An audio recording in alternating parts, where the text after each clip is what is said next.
You felt it, right? That unseen tension in a room, or that sudden wall that goes up in a conversation that you just can't explain. It's this kind of heaviness that can sneak into our relationships, our interactions. Well, today, we're going to break down a guide to understanding what that is, and more importantly, how to deal with it. Let's dive in. I mean, this just nails that feeling, doesn't it? It's not always just a bad mood or someone having a bad day. What we're digging into today suggests that there's often something deeper, maybe even something darker, at play right beneath the surface. And here it is. This is the absolute core idea we're unpacking.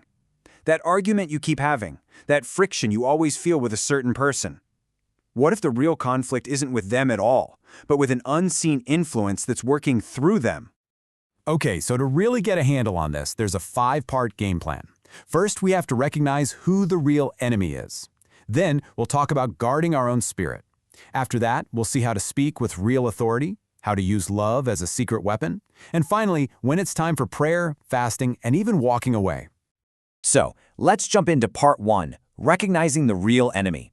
This is all about training ourselves to see past the obvious, to look beyond the surface of a conflict and figure out what's really going on. And this is such a critical distinction. On the left, you've got what we normally fixate on, right? The person's attitude, their words, their tone, but we're being told that's a total distraction. The real battle, over on the right, is with the spiritual influence behind them. When we fight the person, we're fighting in the flesh, and we completely lose our spiritual footing.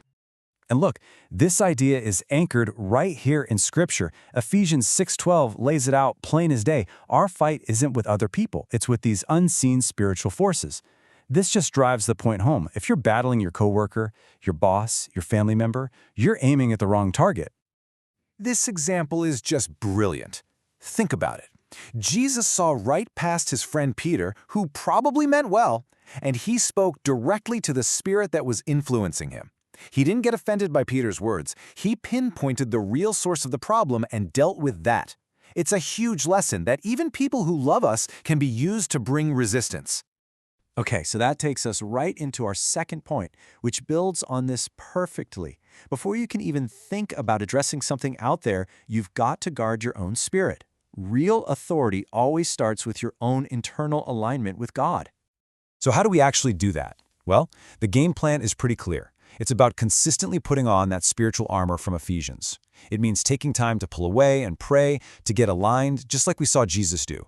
And crucially, it means being ruthless about not letting things like offense, bitterness, or pride set up camp in our hearts. Those things are like open doors for the enemy. And this is where it gets really personal. This is a powerful gut check question. When trouble hits, what's my first instinct? Is it to pick up the phone and vent, or is it to get on my knees and pray? The answer to that question says a lot about whether we're operating in the flesh or in the spirit. This leads perfectly into our third strategy, speaking with true authority. This is all about trading in our messy emotional reactions for a calm, divine power. You can see the contrast so clearly here. On one side, you've got the typical human reaction. We raise our voice, we let frustration take the wheel, and we just add more chaos to the situation. The enemy loves that. But on the other side, you have spiritual authority. It's calm, it's confident, and it's not rooted in your feelings, but in your connection to God. It doesn't fuel the fire, it puts it out. I mean, Jesus is the ultimate model for this. He didn't get into a yelling match. He didn't debate. He spoke a simple, direct, powerful command. Be quiet. Come out of him. No panic, no emotion, just pure authority that got immediate results. And this wisdom from the book of James just nails it. Human anger simply doesn't accomplish God's righteous will. What that tells us is that our emotional outbursts, even when they feel totally justified, are actually working against what we want to achieve in a spiritual battle. All right, now for our fourth strategy. And this one might feel a little counterintuitive at first. We're talking about love as your secret weapon. And this is not about being passive or a doormat. It's about actively using the power of good to defeat evil. The story of the Gerasene demoniac is like the perfect case study. Look at what Jesus does. He doesn't run away. He goes right to the man. He shows compassion. He asks his name. He sees the person trapped inside all that torment. Then he rebukes the spirits, not the man. And what's the result? The man is totally restored, his identity given back to him. That is love in action. And that's the key takeaway right there. Love is the weapon that gives you the precision to separate the person from the influence. It's what lets you fight the real enemy, that spiritual force, without doing any damage to the person who's caught in the middle. Okay, let's get to our final section: prayer, fasting, and walking away. Think of these as the strategies you pull out for those really stubborn, deeply rooted situations where the other methods just aren't breaking through. You know, Jesus himself said it. Some spiritual battles are just on another level. Some strongholds don't bow to a simple command. They require a deeper level of spiritual commitment, and that's where prayer and fasting come in. So, what are we really talking about with fasting here? It's not some religious hoop to jump through to earn points with God. It's a strategic discipline. It's about intentionally turning down the volume of our flesh and all the world's distractions so we can turn up the volume of the Spirit's voice and fight with way more clarity and focus. And then there's this powerful piece of advice that, honestly, we often forget: knowing when to walk away. Jesus literally told his disciples, if a place refuses to receive you, just leave. Shake the dust off your feet. This isn't admitting defeat. It's an act of spiritual wisdom. It's releasing the situation to God.